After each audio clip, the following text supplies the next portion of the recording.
Hi friends, hi. Officers ಅಡ್ಡಾದಿಂದ ನಾನು ನಿಮ್ಮ Bharat C N ಮಾತಾಡ್ತಾ ಇರುವಂಥದ್ದು. ಸೊ ಇವತ್ತಿನ ಒಂದು ವಿಶೇಷ ವಿಡಿಯೋಗೆ ತಮಗೆಲ್ಲರಿಗೂ ಸ್ವಾಗತ. ಸೊ ಇತ್ತೀಚಿನ 2-3 ದಿನಗಳಲ್ಲಿ ತಾವೆಲ್ಲ ನೋಡಿದ್ದೀರಿ, ಅಮೇರಿಕಾಗೆ ಉಕ್ರೇನ್ನ ರಾಷ್ಟ್ರಪತಿ ಅಧ್ಯಕ್ಷರು ವ್ಲಾದಿಮಿರ್ ಜೆಲೆನ್ಸ್ಕಿ ಭೇಟಿಯನ್ನು ಕೊಟ್ಟಿದ್ದರು. ಆ ಸಂದರ್ಭದಲ್ಲಿ ಅಮೇರಿಕಾ ಅಧ್ಯಕ್ಷರು ಡೊನಾಲ್ಡ್ ಟ್ರಂಪ್ ಮತ್ತು ಜೆಲೆನ್ಸ್ಕಿ ನಡುವೆ ಕೆಲವೊಂದು ವಾದ ವಿವಾದಗಳು, ಪ್ರತಿವಾದಗಳೆಲ್ಲ ನಡೆದು ಇದು ಇಡೀ ವರ್ಲ್ಡ್ ಮೀಡಿಯಾದೊಳಗಡೆ ಸಾಕಷ್ಟು ಸುದ್ದಿ ಆಗೋದಕ್ಕೆ ಶುರುವಾಯಿತು. ಹಾಗಾದರೆ ಆ ಮಾತುಕತೆಗಳು ಏನು ನಡೆದು, ಅಮೇರಿಕಾದ ವಾದ ಏನು, ಉಕ್ರೇನ್ನ ವಾದ ಏನು, ಇದರಿಂದ ಭಾರತಕ್ಕಾಗುವಂಥ ಲಾಭ ನಷ್ಟಗಳೇನು ಅನ್ನುವಂಥ ಒಂದು ಡಿಪ್ಲೊಮೆಟಿಕ್ ವಿಚಾರವನ್ನು ಇವತ್ತಿನ ವಿಡಿಯೋದಲ್ಲಿ ನಾವು ತಿಳ್ಕೊಳ್ಳೋಣ. ಸೊ ಆ ಒಂದು ವಿಡಿಯೋವನ್ನು ನಾವು ಇಲ್ಲಿ ಶುರು ಮಾಡ್ತಾ ಇದ್ದೀವಿ. ಮೊದಲನೇದಾಗಿ ಏನಾಯಿತು, ಇತ್ತೀಚೆಗೆ ಅಮೇರಿಕಾಗೆ 47ನೇ ಅಧ್ಯಕ್ಷರಾಗಿ ಡೊನಾಲ್ಡ್ ಟ್ರಂಪ್ ಆಯ್ಕೆ ಆದರು. ಅವರು ಆಯ್ಕೆ ಆದಮೇಲೆ ನರೇಂದ್ರ ಮೋದಿಯವರು ಕೂಡ ಭೇಟಿಯಾದರು, UK ಪ್ರೈಮ್ ಮಿನಿಸ್ಟರ್ ಭೇಟಿಯಾದರು, ಭಾಳಷ್ಟು ವಿದೇಶಿ ಗಣ್ಯರೆಲ್ಲ ಭೇಟಿ ಆಗ್ತಾ ಇದ್ರು, ದ್ವಿಪಕ್ಷೀಯ ಸಂಬಂಧಗಳೇ ಹೆಚ್ಚಾಗ್ತಾ ಇದ್ವು. ಬಟ್ ಜೆಲೆನ್ಸ್ಕಿ ಅವರ ಭೇಟಿ ವಿಶೇಷವಾಗಿತ್ತು. ಯಾಕಂತಂದರೆ ಜೆಲೆನ್ಸ್ಕಿ ಉಕ್ರೇನ್ ದೇಶದ ಅಧ್ಯಕ್ಷರು. ಉಕ್ರೇನ್ ದೇಶ ಕಳೆದ 3 ವರ್ಷಗಳಿಂದ ತನಗಿಂತಲೂ ಬಲಿಷ್ಠವಾದಂಥ ರಷ್ಯಾದ ಜೊತೆಗೆ ಯುದ್ಧಕ್ಕೆ ಇಳಿದಿತ್ತು.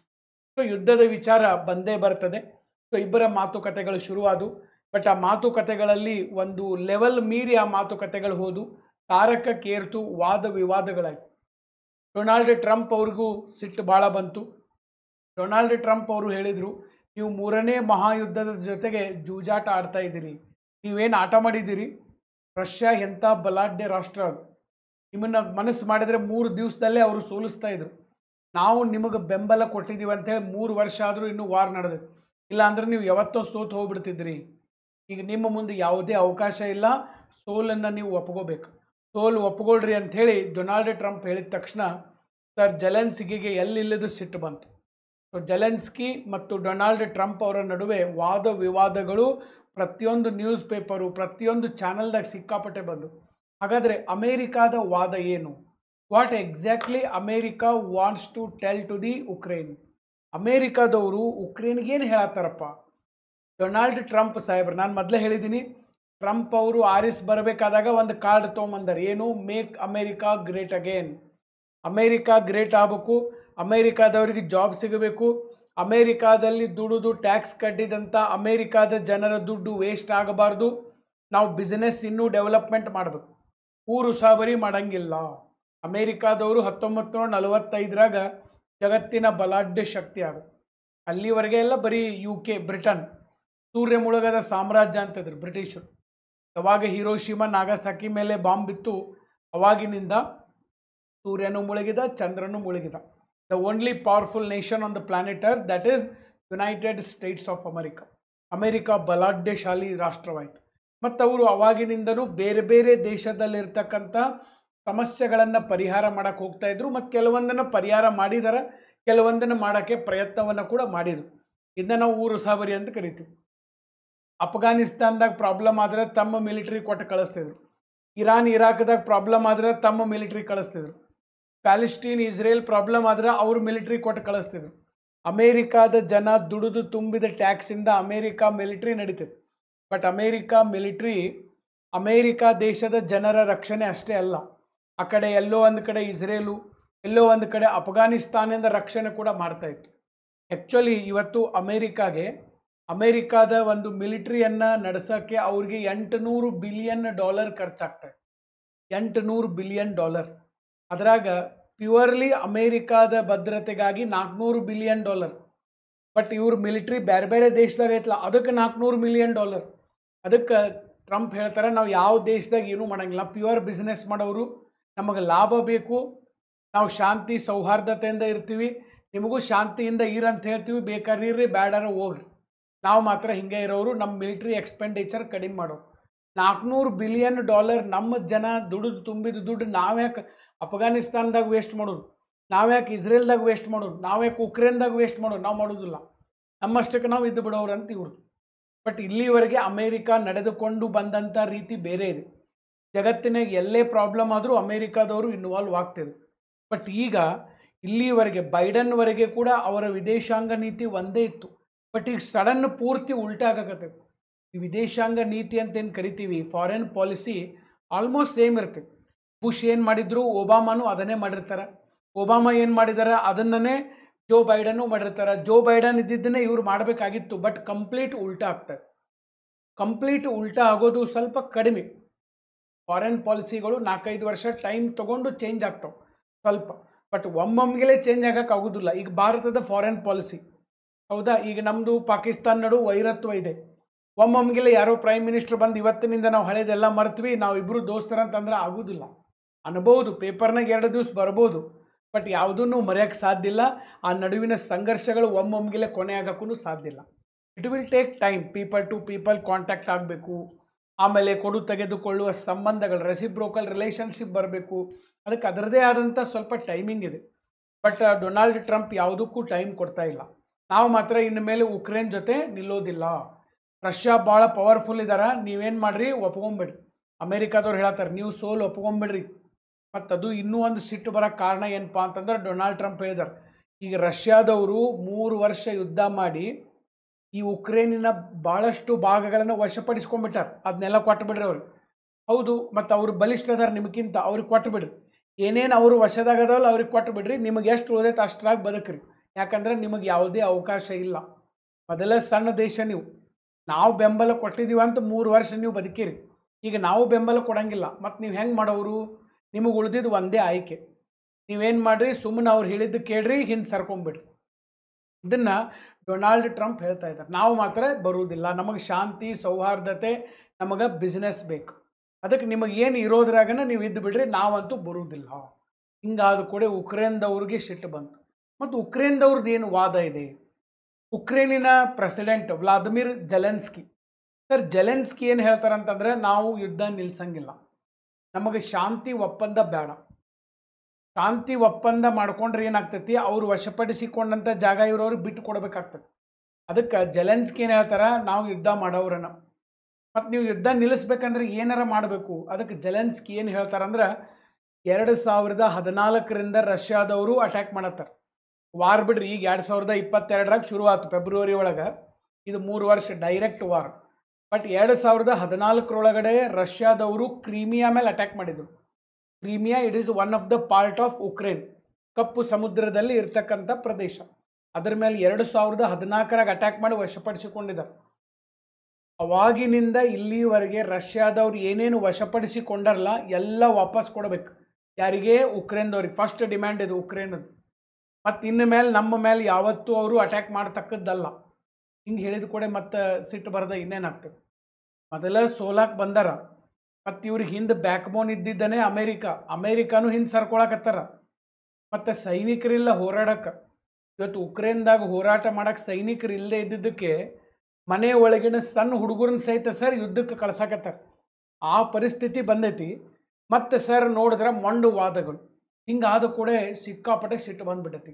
ಯಾರಿಗೆ? ಅಮೇರಿಕಾದವ್ರು. ನೀವು ಸೋಲಾಕ್ ಬಂದಿದ್ದೀರಿ, ನಿಮ್ಮ ಮುಂದೆ ಯಾವುದೇ ಅವಕಾಶಗಳಿಲ್ಲ. ಮತ್ತು ನೀವು ರಷ್ಯಾಗೆ ಹೇಳತ್ತೀರಿ. ನೀವು ರಷ್ಯಾ ಎಂಥ ಬಲಿಷ್ಠ ರಾಷ್ಟ್ರ ನೋಡ್ರಿ. ಅಮೇರಿಕಾನು ಚೇಂಜ್ ಆಗಿಬಿಟ್ಟೈತಿ. 1945ರಿಂದ ಇಲ್ಲಿವರೆಗೆ ಈ ಕೋಲ್ಡ್ ವಾರ್ ನಡೀತಿತ್ತು 1991ವರೆಗೆ. ಅವಾಗ USSR ಇತ್ತು. USSR ಸಮಾಜವಾದಿ, ಇವರು ಬಂಡವಾಳಶಾಹಿ ಕ್ಯಾಪಿಟಲಿಸ್ಟ್. ಅಮೇರಿಕಾ ಮತ್ತು ರಷ್ಯಾ ನಡು ನಡೀತಿತ್ತು ಯುದ್ಧಗಳು ನಡೀತಿದ್ದು, ಶೀತಲ ಸಮರಗಳು ನಡೀತಿದ್ದು. ಹೌದಾ? ಅವಾಗ ಅಮೇರಿಕಾದವರು ರಷ್ಯಾ ಅಂದ್ರೆ ಉರಿದು ಬೀಳ್ತಿದ್ರು. ಬಟ್ ಈಗ ಏನಾಗ್ಬಿಟ್ಟೈತಿ, ರಷ್ಯಾ ಒಂದು ಪವರ್ಫುಲ್ ಕಂಟ್ರಿ ಅಂತ ಅವರು ಒಪ್ಕೊಳಕತ್ತಾರೆ. ಉಕ್ರೇನ್ಗೆ ಹೇಳತ್ತಾರ, ಓಪನ್ ಹೇಳಕತ್ತಾರೆ ಟ್ರಂಪ್ ಸಾಹೇಬರು. ಇಲ್ಲ ಮತ್ತು ಅವ್ರು ಭಾಳ ಪವರ್ಫುಲ್ ಅದಾರ. ನೀವು 3 ದಿವಸನೇ ನಿಮ್ಮನ್ನು ಪೂರ್ತಿ ದೇಶನ ಮುಗಿಸ್ತಿದ್ರು ಅವರು. ನಾವು ಅದೀವಿ ಅಂತೇಳಿ ನೀವು 3 ವರ್ಷ ಬದುಕಿದ್ದೀರಿ ಅಂದ್ರೆ ರಷ್ಯಾ ಸ್ಟ್ರಾಂಗ್ ಇದೆ ಅನ್ನೋದನ್ನು ಅಮೇರಿಕಾ ಸ್ವತಃ ಒಪ್ಕೋತಾ ಇದೆ. ಮೊದಲು ಅಮೇರಿಕಾ ರಷ್ಯಾದ ವಿರುದ್ಧ ಯಾರ್ಯಾರದಾರಲ್ಲ ಅವ್ರನ್ನ ಹಿಡ್ಕೋತಿತ್ತು. ಬಟ್ ಈಗ ಅದನ್ನು ಹಿಡ್ಕೋತಾ ಇಲ್ಲ. Complete change of foreign policy. ನಮಗೆ ಬಿಸ್ನೆಸ್ ಬೇಕು, ನಮ್ಮ ದೇಶ ನಮಗೆ ಮುಖ್ಯ, ಉಳಿದಿದ್ದೆಲ್ಲ ನಮಗೆ ಮುಖ್ಯ ಅಲ್ಲ. ಅದಕ್ಕೆ ಯುರೋಪ್ ಒಳಗಡೆ ಒಂದು ದೇಶ ಇದೆ ಫ್ರಾನ್ಸ್ ದೇಶದ ಅಧ್ಯಕ್ಷರು ಯಾರು? ಇಮ್ಯಾನ್ಯುಯಲ್ ಮ್ಯಾಕ್ರಾನ್ ಸಾಹೇಬರು ಒಂದು ಮಾತು ಹೇಳಿದರು. ಡೊನಾಲ್ಡ್ ಟ್ರಂಪ್ ಏನು ಆರಿಸ್ ಬಂದರು ಅವತ್ತನೇ ಒಂದು ಮಾತು ಹೇಳಿದರು. ಇನ್ನು ಮೇಲೆ ಅಮೇರಿಕಾ ಪ್ರೆಸಿಡೆಂಟ್ ಟ್ರಂಪ್ ಆಗಾಕತ್ತಾರ, ನಮ್ಮ ಯುರೋಪಿನ ದೇಶಗಳನ್ನು ಅವ್ರು ರಕ್ಷಣೆ ಮಾಡೋಂಗಿಲ್ಲ, ಅವರಿಗೆ ಅಮೇರಿಕಾದ ಜನರನ್ನೇ ಮುಖ್ಯ, ಅಮೇರಿಕಾ ಬಿಟ್ಟರೆ ಅವ್ರಿಗೆ ಯಾವುದೂ ಮುಖ್ಯ ಅಲ್ಲ. ಹೀಗಾಗಿ ಯುರೋಪ್ ಖಂಡದ ದೇಶಗಳಾದ ನಾವು ಇನ್ನೊಬ್ಬ ನಾಯಕನನ್ನು ಹುಡುಕೋಬೇಕಾದಂಥ ಅವಶ್ಯಕತೆ ಇದೆ ಅಂತೇಳಿ ಅದು ಇವತ್ತು ನಿಜ ಆಗ್ತಾಯಿದೆ. ಮತ್ತು ಅದರಾಗನ ನ್ಯಾಟೋ ಸಂಘಟನೆ ಇದೆ, ನಾರ್ತ್ ಅಟ್ಲಾಂಟಿಕ್ ಟ್ರೀಟಿ ಆರ್ಗನೈಜೇಷನ್. ಈಗ ನಾನು ನ್ಯಾಟೋದಿಂದನೂ ಹೊರಗೆ ಬರ್ತೀನಿ ಅಂತ ಹೇಳ್ತಾರೆ ಅಮೇರಿಕಾದವರು. ಶೀತಲ ಸಮರ ನಡೆದಾಗ ಯುರೋಪಿನ ದೇಶಗಳನ್ನು, ಯಾಕಂದರೆ USSR ಇತ್ತದು, ಅದು ಒಡೆದು ಯುರೋಪದಾಗ ಬಂದು ದೇಶಗಳು, ಆ USSRನಾಗ ಮತ್ತೆ ಅವು ಹೋಗಬಾರ್ದು ಅಂಥೇಳಿ ಯುರೋಪಿನ ದೇಶಗಳನ್ನು ರಕ್ಷಣೆ ಮಾಡೋಕ್ಕೆ ಅಮೇರಿಕಾ ನೇತೃತ್ವದಾಗ ಇದು ಶುರುವಾಯಿತು ನ್ಯಾಟೋ. ಇವತ್ತು ಆ ನ್ಯಾಟೋದಿಂದ ನಾವು ಹೊರಗೆ ಬಂದುಬಿಡೋಣ ಅಂತ ಹೇಳ್ತಾರೆ, ಯಾಕಂದರೆ ಯುರೋಪಿನ ದೇಶಗಳು ವೀಕ್ ಆಗಿಬಿಟ್ಟಿದ್ದಾರೆ. ಇವತ್ತು ಫ್ರಾನ್ಸು UK ಕಡೆ ನ್ಯೂಕ್ಲಿಯರ್ ಪವರ್ ಇದೆ, ನ್ಯೂಕ್ಲಿಯರ್ ಬಾಂಬ್ ಇದಾವ, ಬಟ್ ಉಳಿದ ದೇಶಗಳು ಏನೂ ಇಲ್ಲ. Norway, Sweden, Finland, Italy, Germany day by day economy ಕಡಿಮೆ ಆಗ್ತಾ ಇದೆ, ಏಜ್ಡ್ ಪಾಪ್ಯುಲೇಷನ್ ಹೆಚ್ಚಾಗ್ತಾ ಇದೆ, ಅವ್ರ ಸಮಸ್ಯೆನೇ ಅವ್ರಿಗೆ ಭಾಳ ಆಗ್ತಾ ಇದೆ. ಹೀಗಾಗಿ ಸರ್ ಇದು ಇತ್ತೀಚೆಗೆ UK ಪ್ರೈಮ್ ಮಿನಿಸ್ಟರು ಯಾರಿಗೆ ಟ್ರಂಪ್ ಸಾಹೇಬರಿಗೆ ಭೇಟಿ ಆದರು ಅಮೇರಿಕಕ್ಕೆ ಹೋಗಿ. ಅವಾಗ ಭೇಟಿ ಆದಾಗ ಮಾತಾಡ್ಕೊಂತ ಸರ್ ಟ್ರಂಪ್ ಒಂದು ಕ್ವಶನ್ ಕೇಳಿದರು UK ಪ್ರೈಮ್ ಮಿನಿಸ್ಟರ್ಗೆ, ಏನಂಥೇಳಿ, ಅಕಸ್ಮಾತ್ ರಷ್ಯಾದವ್ರು ನಿಮ್ಮ ಮೇಲೆ ಯುದ್ಧ ಮಾಡಿದ್ರೆ ನೀವು ಯುರೋಪಿನ ದೇಶಗಳು ಅಷ್ಟೇ ಕೂಡಿ ರಷ್ಯಾನ ಎದುರಿಸೋಕ್ಕಾಗ್ತತೆ ನಿಮಗಂಥೇಳಿ. ಅದಕ್ಕೆ ಅವ್ರು ಏನೂ ಆನ್ಸರ್ ಕೊಡಲಿಲ್ಲ, ಸುಮ್ಮನೆ ಆಗ್ಬಿಟ್ರು. ಅಂದರೆ ಒಂದು ಕಾರ್ಡ್ ಪ್ಲೇ ಮಾಡಿ ನೋಡಕತ್ತಾರೆ ಟ್ರಂಪ್. ಅಂದರೆ ನಾವಂತೂ ಯುರೋಪಿನ ಜೊತೆ ನಿಲ್ಲಂಗಿಲ್ಲ, ಯಾಕಂದ್ರೆ ಮೊದಲಿದ್ದಂಗೆ ಯುರೋಪ್ ಇಲ್ಲ, ಯುರೋಪ್ ವೀಕ್ ಆಗಿದೆ, ವೀಕ್ ಇದ್ದವ್ರ ಜೊತೆ ನಾವು ಯಾಕೆ ನಿಲ್ಲಬೇಕು, ನಾವು ರಷ್ಯಾದ ಜೊತೆ ಸ್ಟ್ರಾಂಗ್ ಆಗಿ ನಾವು ನಿಲ್ತೀವಿ, ನಮಗೆ ಬಿಸ್ನೆಸ್ ಇಂಪಾರ್ಟೆಂಟು ಅಂತೇಳಿ. ಸೊ ಇದು ಏನಾಗ್ತಾ ಇದೆ, ಅವರ ಕ್ರೆಡಿಬಿಲಿಟಿಯನ್ನು ಹಾಳು ಮಾಡ್ತಾ ಇದೆ, ಅಮೇರಿಕಾದ ಕ್ರೆಡಿಬಿಲಿಟಿ. ಯಾಕಂದರೆ ಅಮೇರಿಕಾ ಇದೆ ಅಂತಲೇ ನಂಬ್ಕೊಂಡಿದ್ದಂಥ ದೇಶಗಳು ಇವತ್ತು ಸರ್ ಆಶ್ಚರ್ಯಚಕಿತ ಆಗ್ತಾ ಇದ್ದಾರೆ. ಮತ್ತು ಇವ್ರ ಜಗಳದಾಗ ನಮಗೇನು ಲಾಭ, ಭಾರತಕ್ಕೇನು ಲಾಭ, ಭಾರತಕ್ಕೇನು ನಷ್ಟ? ಒಂದನೇದ್ದು, ಈಗ ಜೆಲೆನ್ಸ್ಕಿ ಟ್ರಂಪ್ ಸಾಹೇಬ್ರನ್ನ ಭೇಟಿಯಾದರು, ಭೇಟಿಯಾಗಿ ನೆಕ್ಸ್ಟ್ ಎಲ್ಲಿಗೆ ಹೋದ್ರು ಅವರು, ಯುರೋಪ್ ಖಂಡಕ್ಕೆ ಹೋದ್ರು. ಯುರೋಪ್ನಾಗ ಎಲ್ಲರೂ ಸ್ವಾಗತ ಕೊಡತ್ತಾರೆ, ಬರ್ರಿ ನಾವು ನಿಮಗೆ ಹೆಲ್ಪ್ ಮಾಡ್ತೀವಿ, ರಷ್ಯಾದವ್ರ ವಿರುದ್ಧ ಹೋರಾಡಕ್ಕೆ ನಾವು ನಿಮಗೆ ಹೆಲ್ಪ್ ಮಾಡ್ತೀವಿ. ಯುರೋಪ್ ದೇಶಗಳೆಲ್ಲ ಒಂದಾಗಕತ್ತವ, ಯುರೋಪ್ ದೇಶಗಳು ಒಂದಾಗಕತ್ರ ಅಮೇರಿಕಾಗೆ ಅಪೋಸ್ ಆಗ್ತದೆ. ಅಮೇರಿಕಾಗೆ ಅಪೋಸ್ ಆಗಕತ್ತರು ಅಂತಂದ್ರೆ ಚೈನಾದವ್ರು ಇದನ್ನೇ ಹಿಡ್ಕೋತಾರೆ. ಅಂದರೆ ಚೈನಾದವರು ಯುರೋಪಿನ ದೇಶಗಳನ್ನು ಹಿಡ್ಕೋತಾರೆ. ಒಮ್ಮೆ ಚೈನಾದವ್ರು ಹಿಡ್ಕೊಂಡ್ರು ಅಂತಂದ್ರೆ ಭಾರತ ಮತ್ತು ಯುರೋಪಿಯನ್ ದೇಶಗಳ ನಡುವೆ ಸಂಬಂಧಗಳು ಕೆಡ್ತವೆ. ಇದು ಭಾರತಕ್ಕಿರುವಂಥ ಮೊದಲನೇ ಕಳವಳ. ಮತ್ತು ಎರಡನೇದ್ದು, ನಾವು ಕೂಡ ಸ್ವಲ್ಪ ಅಮೇರಿಕಾ ಮೇಲೆ ನಂಬಿಕೆಯನ್ನು ಇಟ್ಟಿದ್ವಿ. ಏನಾದರೂ ಕಷ್ಟದ ಪರಿಸ್ಥಿತಿ ಬಂದರೆ ಅವ್ರು ನಮ್ಮ ಜೊತೆ ನಿಲ್ತಾರ. ನಾಳೇನೋ ಇಂಡಿಯಾ ಚೈನಾ ವಾರ್ ನಡೀತು, ಇಂಡಿಯಾ ಪಾಕಿಸ್ತಾನ ನಡೀತು ಅಂದರೆ ನಮ್ಮ ಜೊತೆ ನಿಲ್ಲಬಹುದು ಅಂತಿದೆ. ಬಟ್ ಈಗ ಆ ನಂಬಿಕೆನೂ ಸುಳ್ಳು. ಯಾಕಂದ್ರೆ ನಾಳೆ ಇಂಡಿಯಾ ಪಾಕಿಸ್ತಾನ, ಇಂಡಿಯಾ ಚೈನಾ ಏನಾದರೂ ಪ್ರಾಬ್ಲಮ್ ಆದ್ರೆ ಚೈನಾದವ್ರು ಫೋನ್ ಮಾಡಿ, ಸರ್ ಟ್ರಂಪ್ ಸರ್ ನಾವು ನಿಮಗೊಂದು $500 ಬಿಲಿಯನ್ ಕೊಡ್ತೀವಿ ಅಂದ್ಬಿಟ್ರೆ ಮುಗೀತು. ಚೈನಾದವರು ನಮಗೂ ಹೇಳಿಬಿಡ್ತಾರೆ ಭಾರತಕ್ಕೆ, ಇಲ್ಲಿವರೆಗೂ ಅವ್ರು ಏನೇನು ಅಕ್ಸಾಯಿ ಚಿನ್ನು, ಓಕೆ, ಸೊ ಈ ಕಡೆ ಎಲ್ಲಿ ನಮ್ಮ ಲೈನ್ ಆಫ್ ಆ್ಯಕ್ಚುಯಲ್ ಕಂಟ್ರೋಲ್ನಾಗ ಒಳಗಡೆ ಬಂದಾರ ಕಾಶ್ಮೀರದಾಗ, ಅದನ್ನಷ್ಟು ಬಿಟ್ಟು ಕೊಟ್ಟುಬಿಡ್ರಿ ನೀವು, ಅದನ್ನಷ್ಟು ಬಿಟ್ಟು ಕೊಟ್ಟು ನಿಮ್ದು ಎಟ್ಟೈತೆ ಅಟ್ರಾಗಿ ಇಡ್ರಿ ಅಂತೇಳಿ ನಮಗೂ ಫೋನ್ ಮಾಡಿ ಹೇಳ್ಬೋದು, ಗೊತ್ತಿಲ್ಲ. 3 ವರ್ಷ ಉಕ್ರೇನ್ಗೆ ಯುದ್ಧದಾಗ ಸಪೋರ್ಟ್ ಮಾಡಿ ಇವತ್ತು ಒಮ್ಮೊಮ್ಗಿಲೆ ಅಮೇರಿಕಾ ಉಲ್ಟಾ ಹೊಡಿತಾ ಇದ್ದಾರೆ. ಅವ್ರದ್ದು ಏನು ಜಾಗ ಐತೆ ಅವ್ರಿಗೆ ಕೊಟ್ಟು ಬಿಡ್ರಿ, ನಿಮ್ಗೆ ಎಷ್ಟು ಉಳ್ದೈತೆ ಅಟ್ರಾಗಿರ್ರಿ ಅಂತೆ. ಇದನ್ನು ನಾಳೆ ನಮಗೂ ಹೇಳ್ಬೋದು. ಸೊ ಹೀಗಾಗಿ ನಾಳೆ ನಮಗೇನಾದರೂ ಪ್ರಾಬ್ಲಮ್ ಬಂದರೂ ಅಮೇರಿಕಾ ನಮ್ಮ ಜೊತೆ ನಿಲ್ತೈತೆ ಅನ್ನೋದೂ ಡೌಟ್ ಇದೆ. ಇದು ಒಂದು ನಮಗೆ ಇರ್ತಕ್ಕಂಥ ಹಾನಿ. ಬಟ್ ಅಮೇರಿಕಾದವರು ಈ ರೀತಿ ಮಾಡೋದ್ರಿಂದ ತಮ್ಮ ಕ್ರೆಡಿಬಿಲಿಟಿಯನ್ನು ಅವರು ಹಾಳು ಮಾಡ್ಕೊಳ್ಳೋದ್ರೊಳಗಡೆ ಎರಡು ಮಾತಿಲ್ಲ. ಅಂದರೆ ಅಮೇರಿಕಾಗಿರ್ತಕ್ಕಂಥ ಒಂದು ವ್ಯಕ್ತಿತ್ವ ಹಾಳಾಕೊಂತ ಹೋಗ್ತದೆ. ಯಾಕಂದರೆ 4 ಜನ ನಮ್ಮ ಮೇಲೆ ನಂಬಿಕೆ ಇಟ್ಟಿರ್ತಾರೆ ಅಂದಾಗ ಅದನ್ನು ಉಳಿಸ್ಕೋಬೇಕು. ಆ ಉಳಿಸ್ಕೊಳ್ಳೋ ಟೈಮ್ ಬಂದಾಗ ಅದೊಂದು ಅವಕಾಶ ಅಂತ ತಿಳ್ಕೊಂಡು ಬಳಸ್ಕೋಬೇಕು. ಅವಾಗ ನಾವು ಉಳಿಸ್ಕೊಳ್ಳಿಲ್ಲ ಅಂತಂದ್ರೆ ನಮ್ಮ ವ್ಯಕ್ತಿತ್ವ ಕುಂದುತ್ತಾ ಹೋಗ್ತದೆ. This is what the all game is. ಹಿಂಗಿದೆ. ಬಟ್ ನೋಡೋಣ ಮುಂದಿನ ದಿನಗಳಲ್ಲಿ ಅಮೇರಿಕಾ ಇರ್ಬೋದು, ಯುರೋಪ್ ಇರ್ಬೋದು, ಉಕ್ರೇನ್ ಇರ್ಬೋದು ಯಾವ ರೀತಿ ಮುಂದುವರಿತಾರೆ ಅಂಥೇಳಿ. ಬಟ್ ಭಾರತಕ್ಕೂ ಕೂಡ ಇದರಿಂದ ನೇರವಾದ ಪರಿಣಾಮಗಳು ಇರುವಂಥದ್ದು. ಓಕೆ, ಸೊ ಇತ್ತೀಚಿನ ಒಂದು ಬೆಳವಣಿಗೆಯ ಕುರಿತು, ಅದರಲ್ಲೂ ನಮ್ಮ ಇಂಟರ್ನ್ಯಾಷನಲ್ ರಿಲೇಷನ್ ಕುರಿತು ಇವತ್ತು ನಾವು ಡಿಸ್ಕಸ್ ಮಾಡಿದ್ವಿ. ಹಿಂಗೆ ಶಾರ್ಟ್ ವೀಡಿಯೋಗಳನ್ನು ಮಾಡಬೇಕಂತ ನನಗೆ ಭಾಳ ಆಸೆ ಇದೆ. ಈ ರೀತಿ ಮತ್ತು ಯಾವ್ಯಾವ ವಿಷಯಗಳ ಮೇಲೆ ಶಾರ್ಟ್ ವೀಡಿಯೋ ಬೇಕು ನನಗೆ ಕಮೆಂಟ್ ಬಾಕ್ಸಲ್ಲಿ ಹಾಕಿರಿ. ನೆಕ್ಸ್ಟ್ ಒಂದು ಕ್ವಶನ್ ಕೇಳ್ತೀನಿ.